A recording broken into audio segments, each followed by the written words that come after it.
Yeah, mother.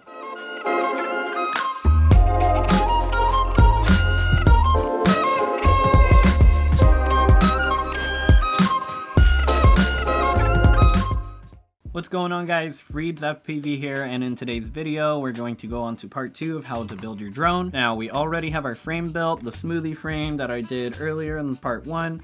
Now we're going to grab all the components, flight controller, ESC, motors, VTX, camera, all of it, and put it in here. I'm going to go step by step and show you exactly what we're going to do.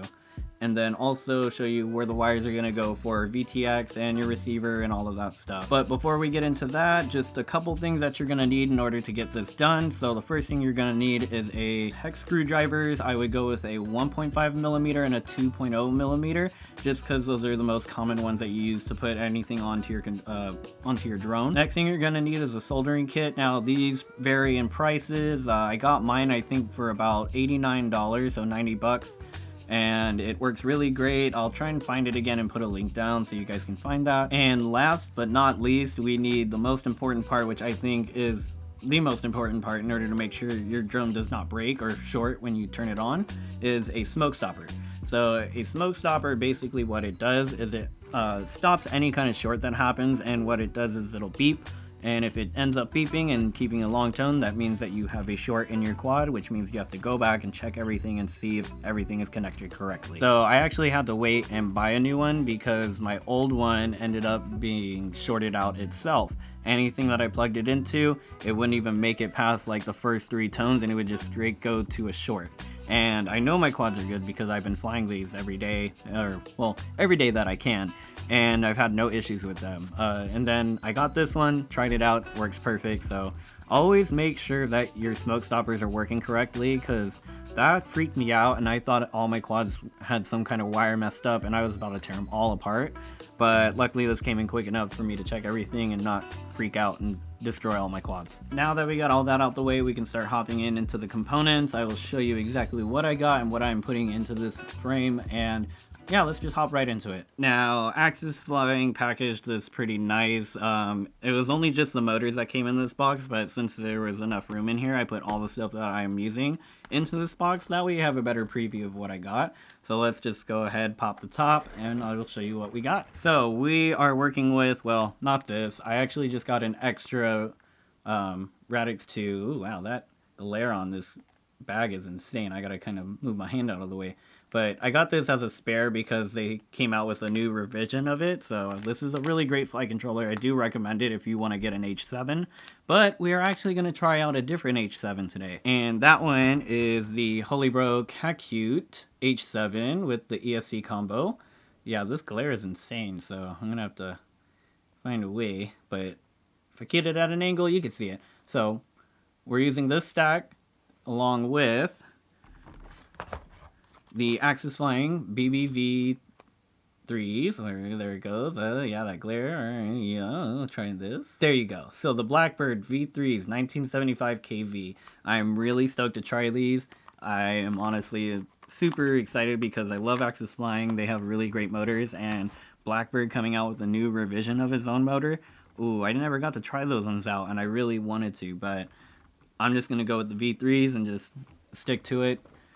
Blackbird, shout out to you, man. Then next we have a CATX Nebula Pro.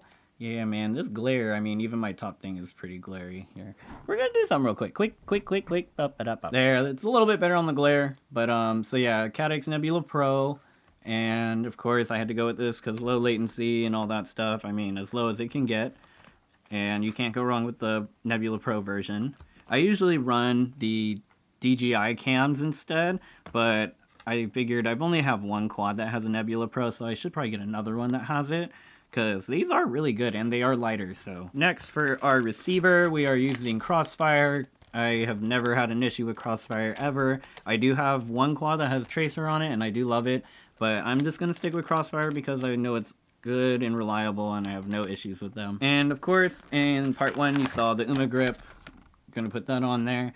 And then anything else in here, we have our little lead battery thing. And then of course I already went ahead imprints the parts for this quad, so you already know I'm just going to have it all set. So you'll even get to see how these get installed. And there is a little trick that I'll have to show you with these prints. But now that you've seen all this, let's just hurry up and get into this, because this might be a really long video and I don't want to keep you guys waiting. So your very first step that you want to do is to make sure you get everything soldered up. So we're going to start with the stack.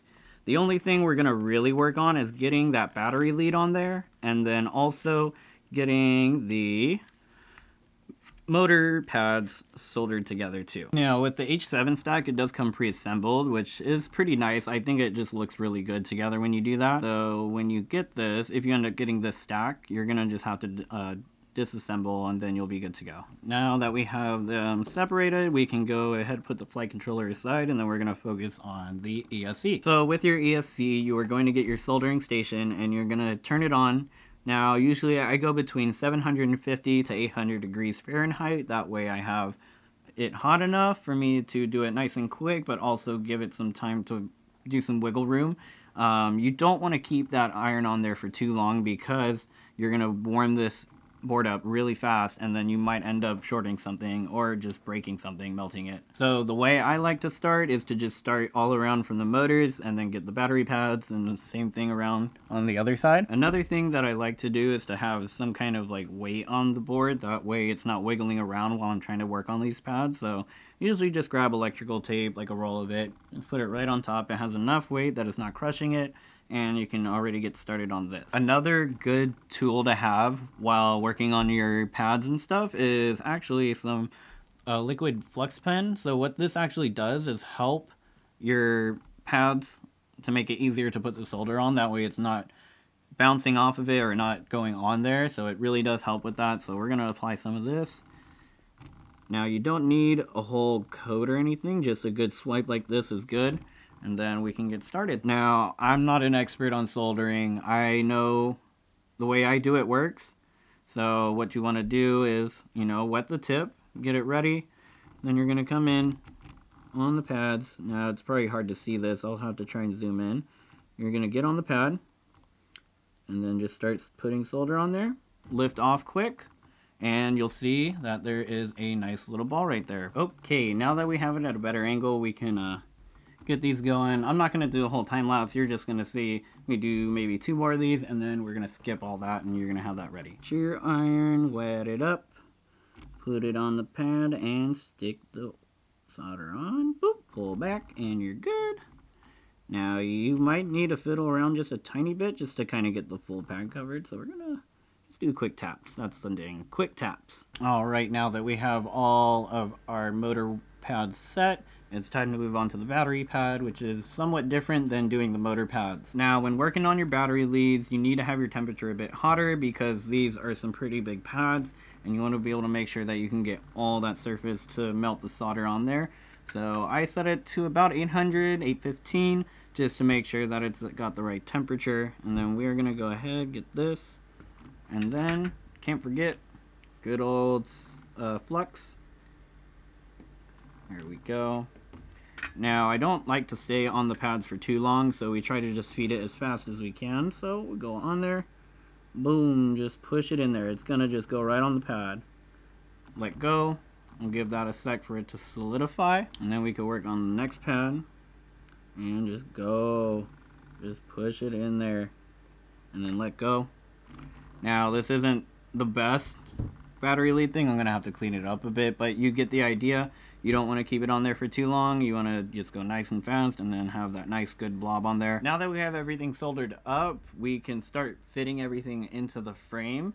Now you want to do this before you add your battery lead, because the battery leads that come in are usually longer than needed. It's that to have extra room in case you need to shorten it. So we're going to start setting up by putting our ESC into the frame, and then figuring out how much length we need for our battery lead. Now, there are different ways to do it. This is facing front way this way, so front is this way, back is that way. So you can always find different ways to set this up. There is this way, just the normal way where it faces the back. The only issue when it comes to this is some ESCs will have a longer battery lead end, which will get in the way of your vista. So I don't recommend always putting it towards the back. The best way you can really get these to work is to just put them sideways. So you're going to set them that way with your battery lead facing out. I recommend that only because it's the easiest way to set it up. Plus, your motor wires are protected on the inside. You're not going to have them banging against it. The only thing you're banging it is the battery lead, which is kind of risky. And the last way is to just flip it the other way and have your ESC facing backwards. Not everyone will do it this way, but a lot of pilots have done it this way just because there is all this room between the camera and the ESC. So if you feel like you can do that and are comfortable with it, go ahead. If not, definitely go with the sideway option. Now that we have our ESC in here, we can kind of use this as a platform to hold it together while we put the battery lead on there. So what we're doing right now is just taking off some standoffs so we have more room to work with. That way you're not touching metal on metal or anything like that. And then you want to make sure, because your battery is going to be coming from the back towards the front. So if you're doing this forward one, you're going to need to make sure you have enough room to where this is going to meet with the same slack as your battery. So I think like about here is good, because I want to be able to have it where the battery strap that holds the battery in can hold this along with it without it having to feel like it's barely fitting in there, because one of my quads has that and it's too short and I'm too lazy to switch it. So I have a very tight pull on that.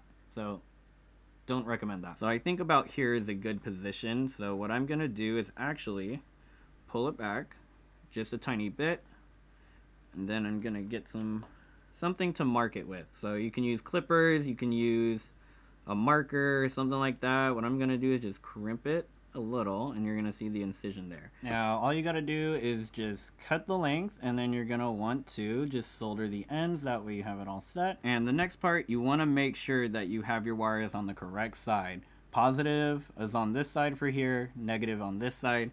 If you end up flipping this, your quad is gonna blow up, so you don't want to do that. So like I said, positive to positive, negative to negative. You can see it right there. Positive, negative, positive, negative. Now when you do this, some ESCs are going to have a little notch at the end of it. This really does help a lot because of the fact that you don't have to make a huge blob for your ends to fit in. As long as the end of your battery lead is able to just slip in right there, you're going to have an easier time to get your battery lead into your ESC.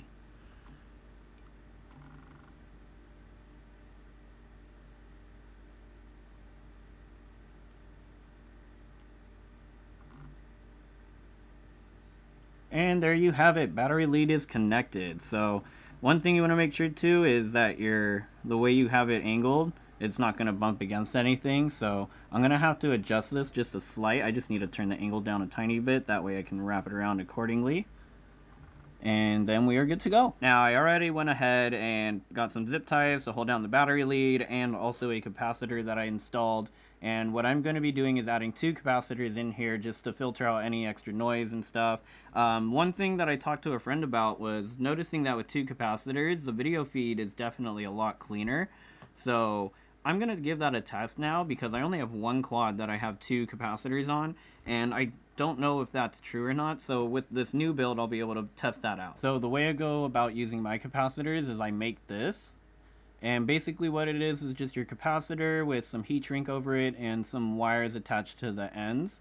I find this to be a good way for me. It holds everything in together. The tug on it, if I end up hitting something and this bangs, it's not going to rip the wires off. It might rip it from the ESC, but that's easy to just put back on as long as nothing else is damaged. So I go about it this way, and I zip tie it against one of the standoffs. That way I can have it tucked in. So the way you see this, there's actually that second capacitor, so both of them are going to be right in the front and tucked away. That way nothing's going to hit it, hopefully. A good tip when working with wires and connecting them to parts is to keep the length as is, because you don't know how much you're going to actually cut. So even though this is like super long and I'm not going to need all this, I do keep it just in case. That way when I set everything up, I'll be able to see how much length I can cut. So first, we are going to just try and get the zip tie around, and then we're going to tie this down. Then we'll get to putting the wires onto the ESC.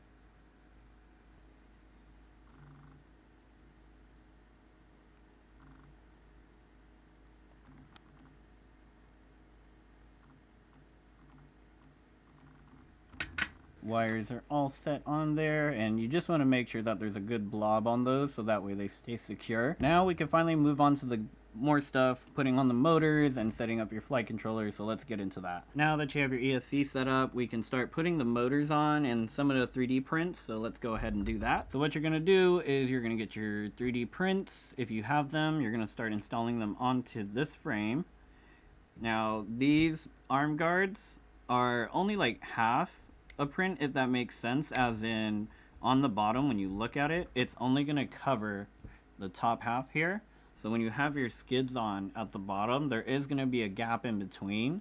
So there are ways to get around that. You could either just screw it in without any kind of spacers, but I usually like to put some spacers in between. That way when it's squished down, it's on there tight, and I don't have any chances of vibrations loosening up the screws. Next thing we are going to do is install motors onto the arms. So I already went ahead and got the prints on, that way you have it set.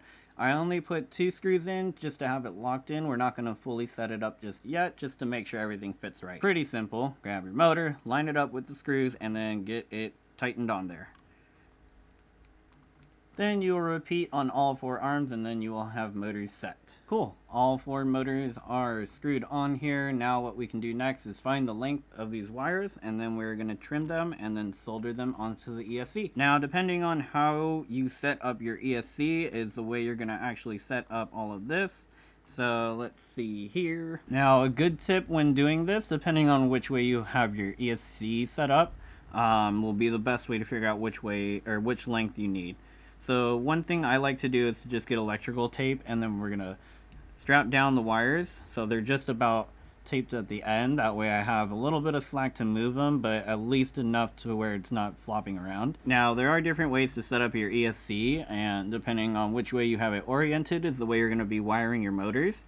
So luckily, since these are just on the side, it's a lot easier. You're just going to grab your wires, and I already went ahead and taped these ends off. That way it makes it easier to set these up and solder them on there. So the best way to do this is just one wire at a time. Once you find the length of your motor wire, you're going to clip it, and then you're going to tin the end of it. That way you have it prepared to connect with the motor pads, and then you're going to repeat that for every single motor wire on here. So it is a little bit of a task. Just take it easy, one step at a time, one wire at a time. You don't want to go ahead of yourself, because in example, you might actually clip the wrong wire, and then the length is not going to be the right length for that to reach the motor that you need to connect it to. So always go one by one, check each individual wire, make sure the way that you want it is set up the way that you want it. When it comes to soldering all of this, I'm not going to make a whole time-lapse clip of it just because it's a repetitive task. So all you need to do is know how to do it once, and you can repeat it over and over. So we're going to skip ahead, get these wired on, and then move on to the next step. Now our motors are all wired up. The next thing we're going to do is connect the ESC with this wire right here to the flight controller right here. Now since my ESC is reversed, I have to use a longer wire in order for it to reach the front side of the flight controller, because that's where you're going to be connecting your first 1 through 4 motors. The nice thing about this flight controller, it does have 2 motor outputs. So you could fit 8 motors onto this, but we're not going to do that. We're just using this for the power of the CPU and all that, and then some other features that might be good on here. Plug in, you find that spot, plug it in there, and you're also going to plug into the ESC, and it's as simple as that. And then you flip it around, orient it right where it feels comfortable, place it down, and you're good to go. And then after this, all we have to do now is just mount the VTX, which is going to be our Cadex Vista.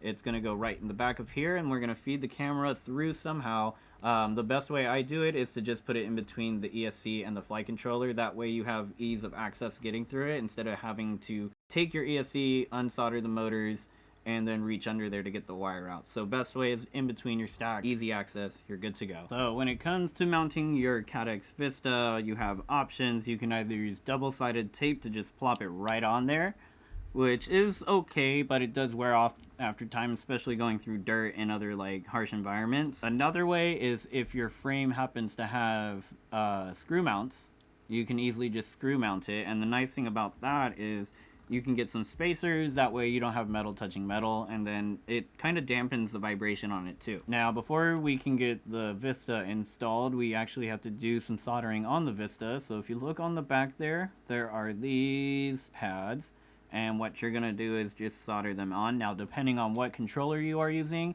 you're not gonna need these extra 2 pads at the end. That is S-Bus and another ground. Now, S-Bus is only used if you're using the DJI FPV controller, not the one that comes with the DJI FPV drone, but the one that came out with the V1 goggles. That will work with S-Bus, and you'll need that in order to do that in configuration to connect it. So now we're going to solder these up and then get started on mounting the VTX. Okay, Caddx Vista is partially installed. It's a little loose. I'm going to have to tighten it down, but right now we're going to feed the camera now to the front where I can mount it. So like I said before, we're gonna just remove the flight controller, and don't worry if it's plugged in, it's gonna be okay, nothing's gonna be in the way. And then just as simple as that, bring that camera in and then find that mount part for it and snug it in right there. Make sure nothing is like obstructing it. There is like a bit of tug here because of the battery lead, but it should be okay because of this length. So once you have that, go ahead and grab your flight controller, stack it right back on top, and there you have it. It is all set. You have that, your flight controller set up, and then this, and then all you got to do now, after you screw everything in and mount it on, is you're going to grab the wires that you soldered on to your Caddx Vista, and then we are going to straight go ahead and plug it in. Now that's the nice thing about some of these new flight controllers, is they're starting to become plug-and plays for DJI, which means it's easier to install these things. You don't have to do as much soldering, and it's a quicker way of getting your quad in the air. Now one thing I like to do with my wires sometimes, if they're too lengthy, is give it a twist. So we're just gonna grab these and try and twist them. These are kind of tough wires. The wires that came with the H7 are pretty tough, which I think is great, because the Caddx Vista wires seem a little frail sometimes, but this one is great. So yeah, like I do, there it is. So nice and twisted, so it kind of shortens the length of it, and it does help with kind of cable management and also interference. So we have all this together. It's still a bit lengthy, but we can work with it. It'll work out. So I'll move it over here. And one thing I want to make sure though is that I have room for my receiver.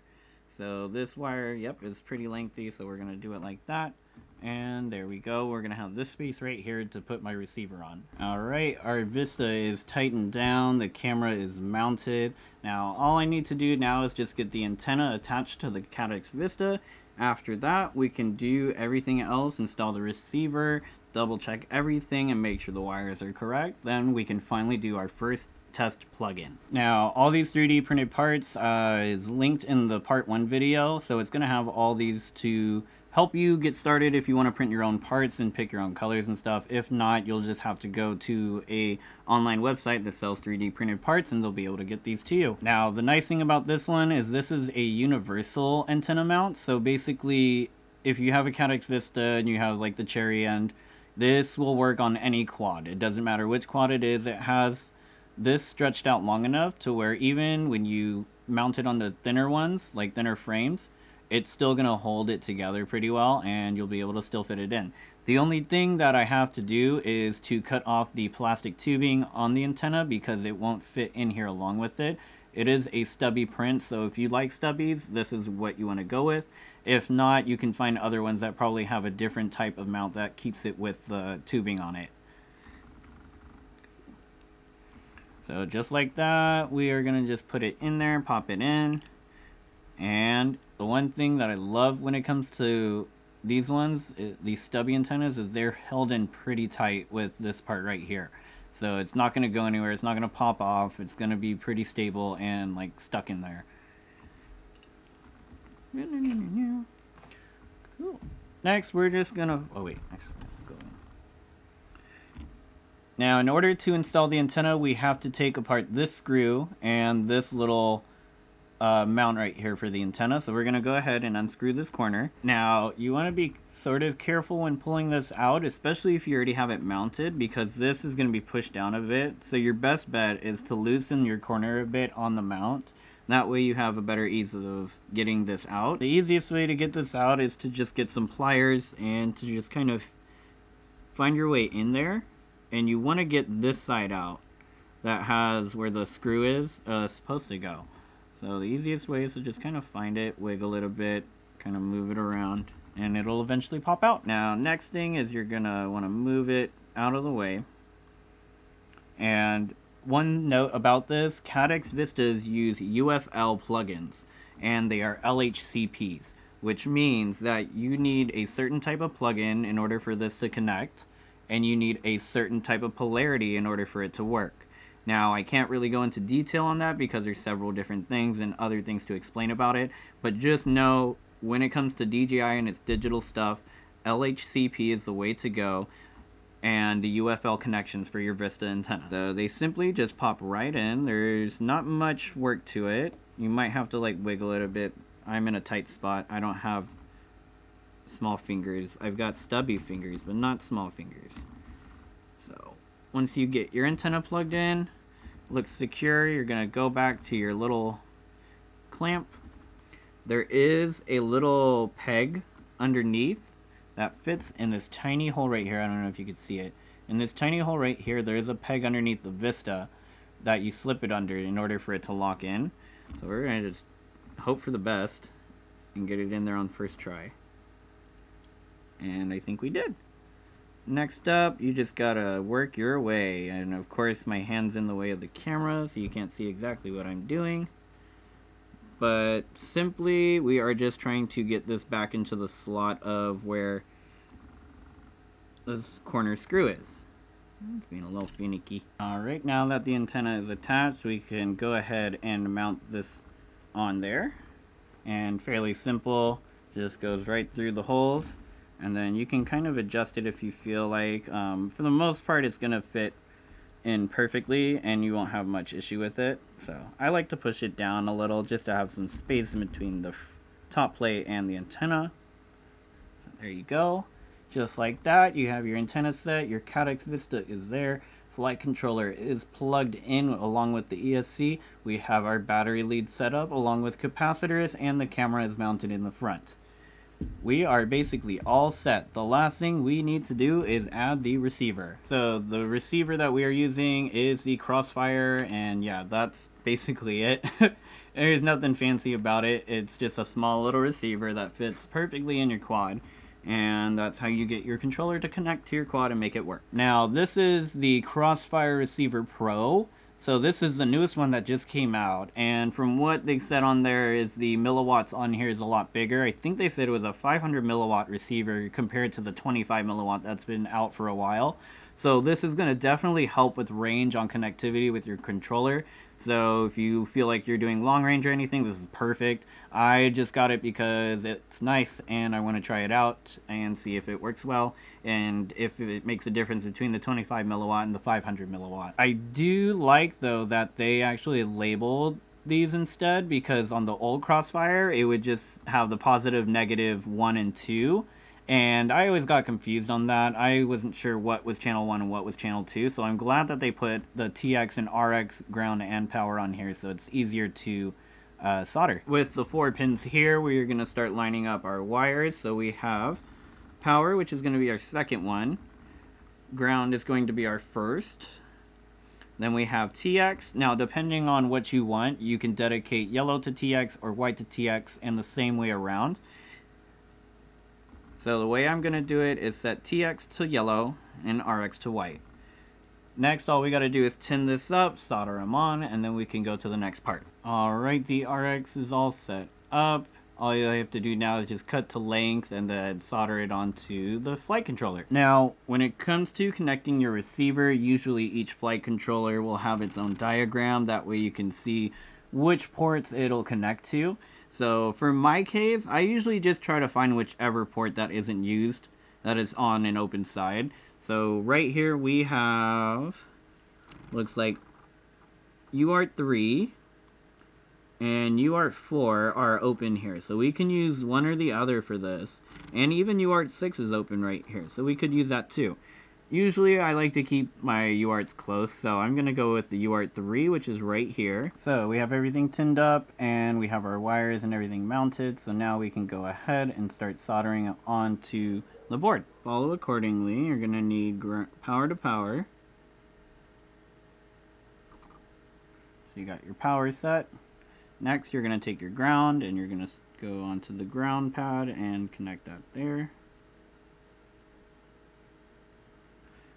Now, the trick to this part with the RX and TX is you need to flip them. So, TX, your yellow wire is TX over here, is going to go to RX onto the flight controller.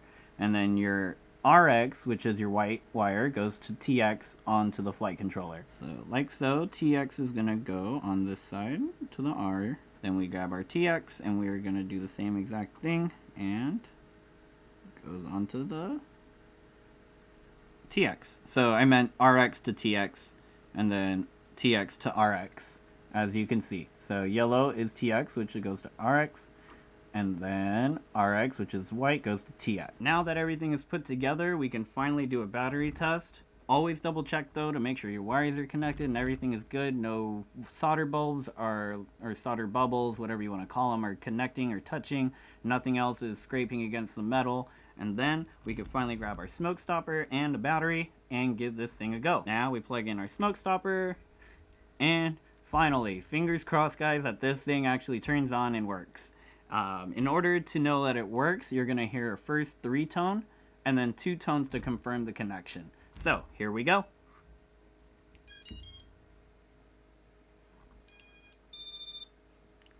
And there you have it. This quad is ready to go. All we got to do now is throw it in the configurator and set everything up. And now we can talk about the rest of the quad and show you in detail how it looks. And there you have it guys, the new Smoothie build with the BBV3 motors, the Kakute H7 stack, and the Caddx Nebula Pro.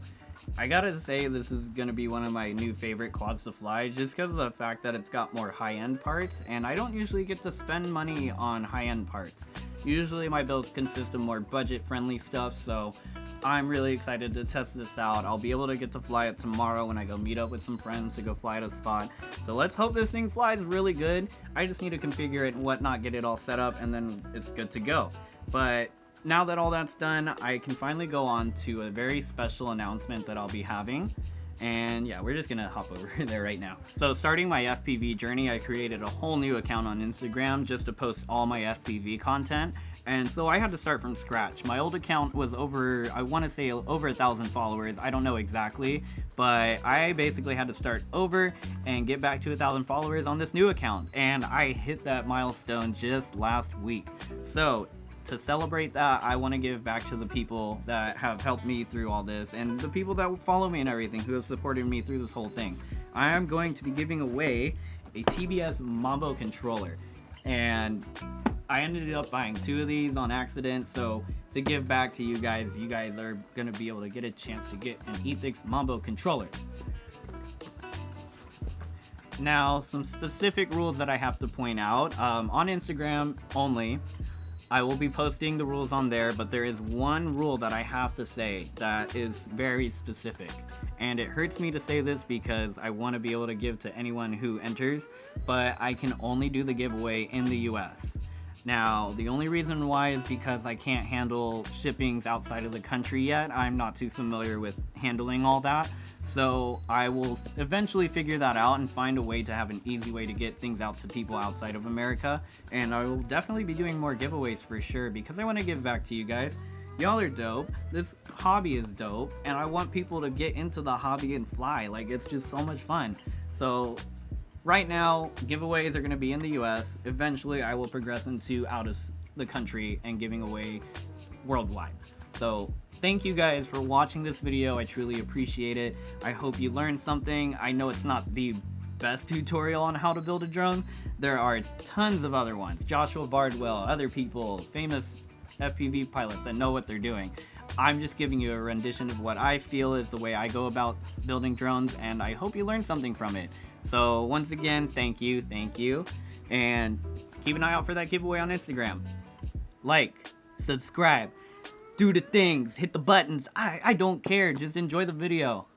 Thanks. Bye.